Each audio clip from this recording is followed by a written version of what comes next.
Alors, dans cette vidéo, nous allons faire deux choses. Nous allons commencer par nettoyer tout ce que nous avons créé jusqu'à maintenant, c'est-à-dire les buckets S3 et la distribution CloudFront.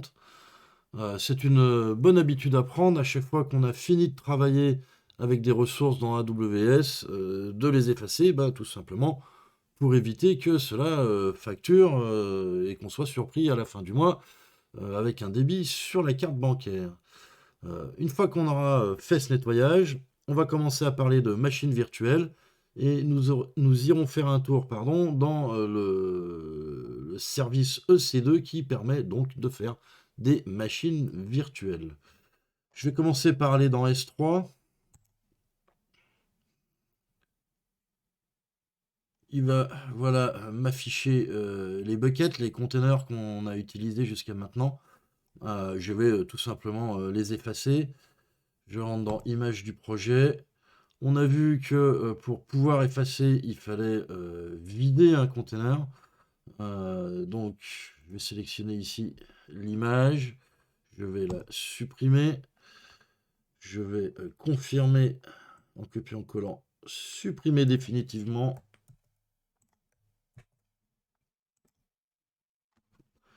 Il a bien supprimé l'image. Le bucket est maintenant vide. Je retourne dans la liste des compartiments et donc image du projet, je peux le supprimer. Là encore, je dois confirmer. Je vais copier-coller le nom du compartiment ici. Supprimer le compartiment.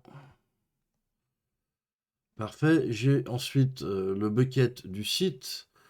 Je vais le sélectionner. Je vais y prendre d'une autre manière pour le vider, tout simplement avec le bouton vider qu'on avait déjà vu dans une vidéo précédente. Je clique donc sur vider. Pareil, je dois confirmer et je vais copier-coller, supprimer définitivement.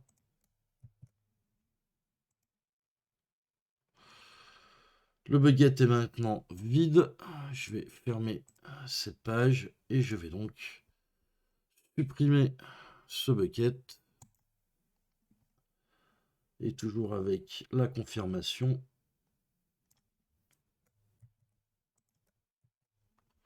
Supprimer le compartiment. Parfait, je n'ai plus de compartiment. Il me reste la distribution CloudFront, le CDN qu'on a vu dans la vidéo précédente. Je vais faire la recherche pour CloudFront. Voici CloudFront ici. J'ai une distribution ici, je vais la sélectionner. Je dois d'abord la désactiver. Je confirme que je veux bien désactiver cette distribution. Cela peut prendre, là encore, quelques minutes, quelques dizaines de minutes. Je vais mettre cette vidéo en pause. Une fois que ça sera actif, pour l'instant c'est grisé, c'est pas encore totalement désactivé. Je reviendrai pour supprimer cette distribution. Je mets donc le film en pause. Alors, retour dans cette vidéo. La colonne statut marque toujours désactivé en grisé, mais lorsque je sélectionne la distribution, je peux supprimer le bouton est allumé et je peux donc cliquer dessus. Ce qui n'était pas le cas avant. Il arrive parfois dans AWS que même si la colonne ou l'état que vous avez essayé de changer, dont vous êtes en train d'attendre le changement, n'est pas encore affiché, vous pouvez passer à l'étape suivante. C'est le cas là cette fois-ci. Désactiver ici ne s'est pas encore complètement comment dire, allumé, mais je peux d'ores et déjà supprimer la distribution. Je vais donc le faire tout de suite. Supprimer, oui, je veux supprimer. Donc je le répète, il arrive de temps en temps dans AWS que même si on n'a pas encore visuellement l'impression qu'on peut faire l'action suivante qu'on est en train d'attendre, eh ben essayez plutôt de tester, n'attendez pas forcément, et vous verrez que de temps en temps, vous pouvez quand même faire l'action que vous voulez, même si la ressource est toujours dans un état d'attente, ou du moins si la console vous affiche que la ressource est dans un état d'attente. Parfois, la console ne se met pas à jour. J'ai beau refresh l'affichage ici ou carrément refresh la page web. La colonne statut était toujours grisée et pourtant, ben, j'ai pu supprimer la distribution. Ça arrive de temps en temps dans AWS. Parfait. Maintenant que nous avons fait le nettoyage, nous allons donc parler un petit peu de machines virtuelles. Nous allons commencer à parler de machines virtuelles. Et je vais donc ici rechercher EC2, qui veut dire Elastic Compute, et donc qui fournit compute de la puissance de calcul. Et donc c'est à partir du service EC2 qu'on va pouvoir faire des machines virtuelles, qu'on va utiliser de la puissance de calcul, du compute, pour faire des machines virtuelles. Je clique sur EC2. J'arrive dans une page ici qui peut faire un petit peu peur au départ, mais c'est juste une récapitulation de tout ce qui est à ma disposition. Toutes les zones disponibles, combien j'ai alors d'instances, c'est-à-dire de machines en cours d'exécution. Si j'ai des disques durs, des instances qui ne seraient pas en cours d'exécution, etc. Pour l'instant, il y a un groupe de sécurité, c'est normal, par défaut, vous avez toujours un groupe de sécurité. Le groupe de sécurité, qu'est-ce que c'est? C'est ni plus ni moins qu'un pare-feu. Alors, assez simple, mais un pare-feu quand même, où on va pouvoir ouvrir les ports pour le HTTP, pour le SSH, ce genre de choses.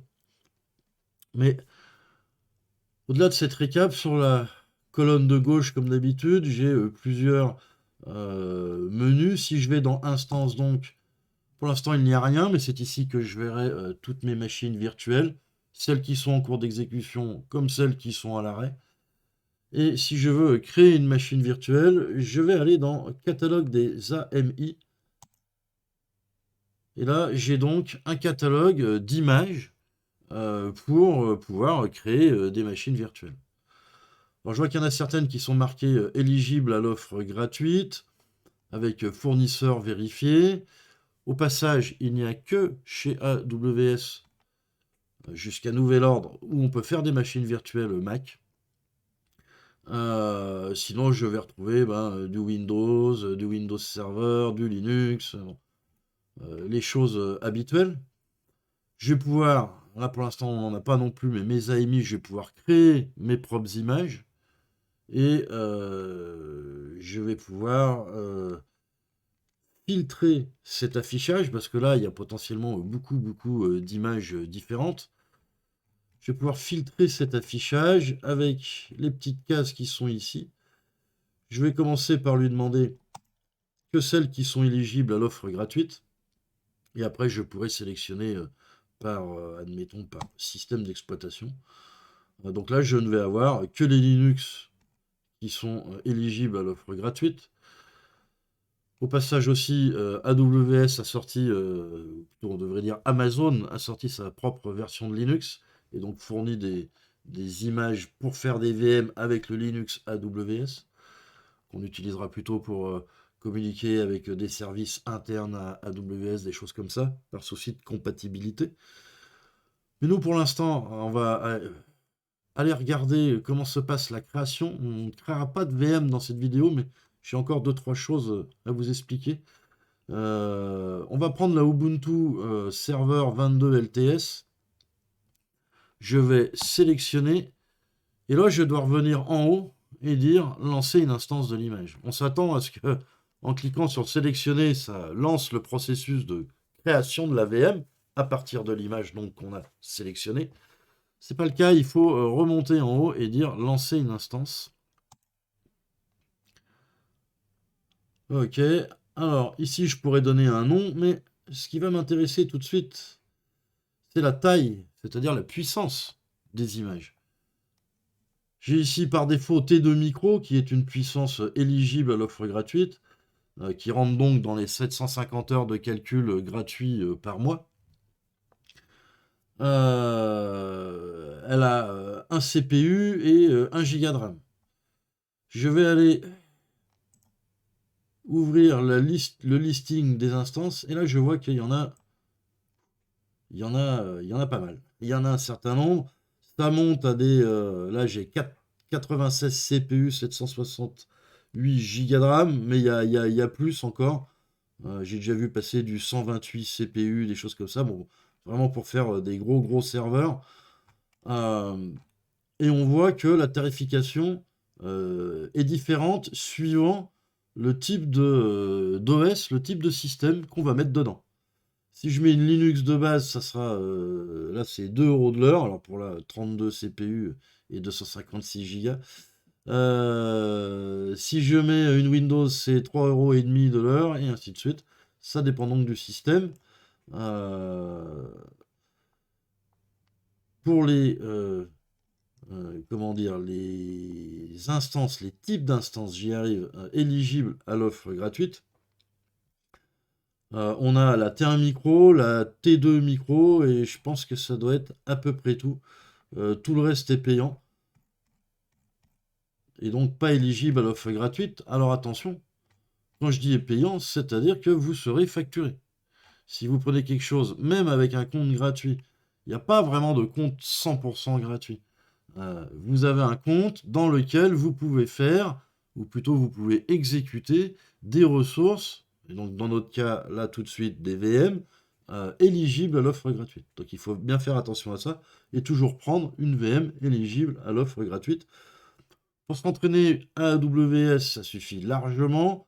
Une T2 micro va nous permettre de faire un serveur web, de faire du SSH, etc., gérer les pare-feux et compagnie. Donc ça nous suffirait largement.